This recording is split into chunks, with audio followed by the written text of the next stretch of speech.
प्यारे भाई और बहनों, मेरा नमस्कार स्वीकार हो। देखिए, आज हम आपको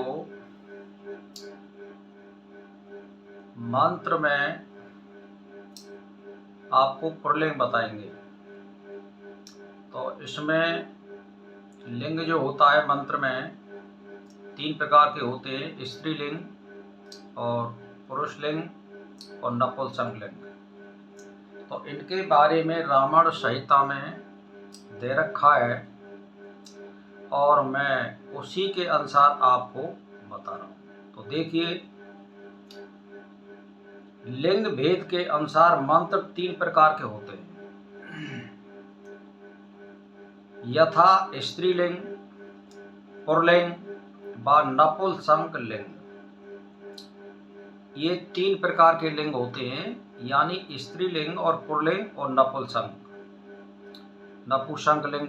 ये इस क्रम से स्त्रीलिंग मंत्र के अंत में स्वाहा लगाया जाता है, यानी जो स्त्रीलिंग जो मंत्र होता है उसके अंत में आता है स्वाहा। आप समझ लो, उसकी पहचान है ये कि यहाँ पे स्वाहा लगाया जाता है, ये स्त्रीलिंग मंत्र है। और जिस मंत्र के अंत में नमे शब्द लगाया जाता है तो वो नपुंसक में आता है, नमेजा शब्द होता है। तो ध्यान दे लो, स्त्रीलिंग में स्वाहा और नपुंसक में नमे। और जब पुल्लिंग मंत्र के अंत में हु फट आता है, यानी जो पुरुष लिंग जो मंत्र है उसमें हु फट शब्द आता है अंत में, तो समझ जाइए ये पुरुष लिंग मंत्र है। तो मैंने आपको तीनों की पहचान बता दी है। अब वशीकरण, शांति व अभिचार क्रम में पुल्लिंग मंत्र का और हीन क्रियाओं के 6 में स्त्रीलिंग मंत्र का और अन्य क्रमादिक में नपुंसक मंत्र का प्रयोग किया जाता है।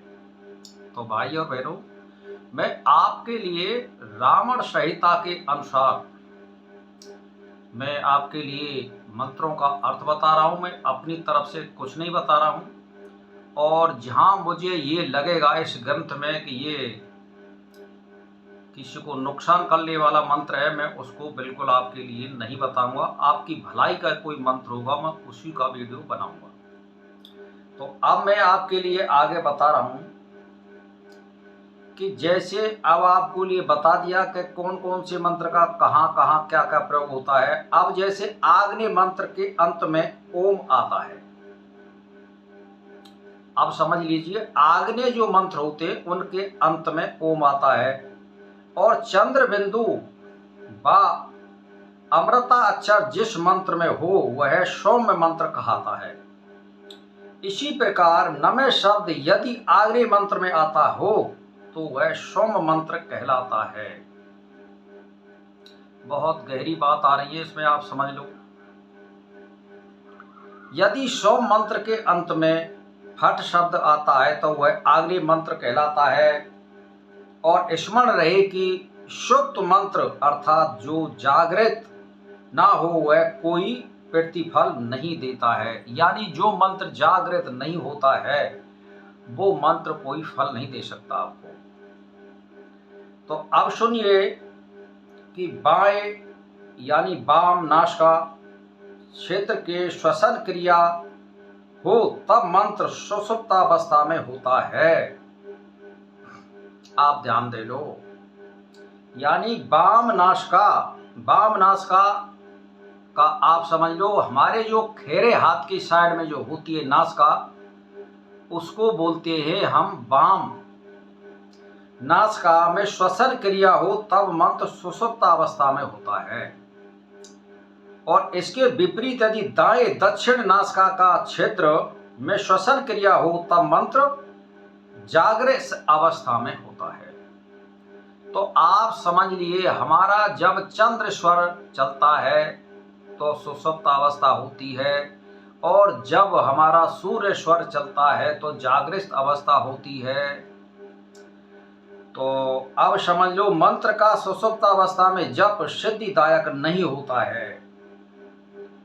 मंत्र का गहरा अर्थ यही समझ लो आप, अगर चंद्र स्वर चल रहा है और वहां से आप मंत्र का आरंभ कर रहे हैं तो वो जागृत नहीं होता है, तो वो फल देने में असमर्थ होता है भाइयों और बहनों। तो ये रामायण संहिता में जो बताया गया है, मैं उसी के अनुसार आपको बता रहा हूं।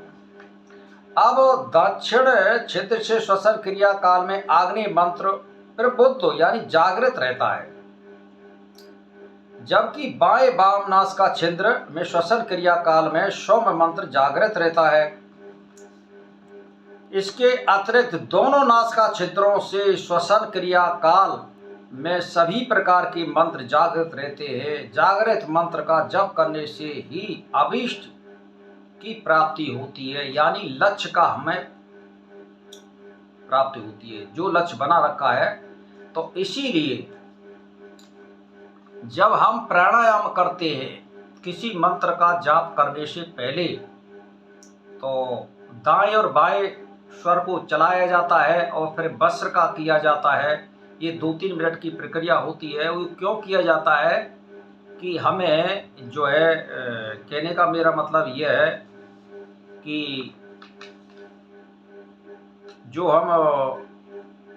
दोनों स्वरों को जो चलाते हैं उसका मतलब क्या है, वो सुषुम्ना नाड़ी है, यानी दोनों नासिका छिद्रों में जो श्वसन क्रिया काल में सभी प्रकार के मंत्र का जागृत रहता है और उसी में हमारे इष्ट मतलब अभिष्ट फल की प्राप्ति होती है। यानी सुषुम्ना नाड़ी जब होती है, जब दोनों स्वर चलते हैं, तो इसमें मंत्र जाप करने से अति फल की प्राप्ति होती है। इसीलिए कोई भी मंत्र जपने से पहले आप प्राणायाम करिए और सुषुम्ना नाड़ी को लाइए, और जब आपको फल की प्राप्ति होगी। मैं आपके लिए पूर्ण तरह से रामायण संहिता के अनुसार भेद बता रहा हूँ, आप ध्यान देकर के सुन लीजिए। कल मैं आगे फिर आपके लिए बताऊंगा मंत्र के बारे में।